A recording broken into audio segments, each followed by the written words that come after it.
முதலமைச்சருக்கு நேரடியாக ஒரு பதில் சொல்ல விரும்புறேன். 1991 காவேரி வாட்டர் ட்ரிபியூனல் 1956 அமைச்சோம்.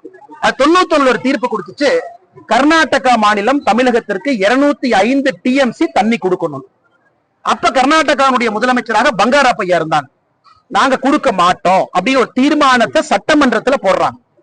அதை ஆளுநருக்கு அனுப்பி வைக்கிறாங்க.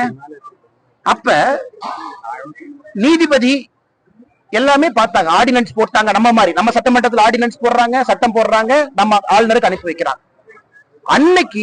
அன்னைக்கு இருந்த நம்முடைய ஜனாதிபதி அவர்கள் இதே 143 பயன்படுத்தி உச்ச நீதிமன்றத்துக்கு போறாங்க.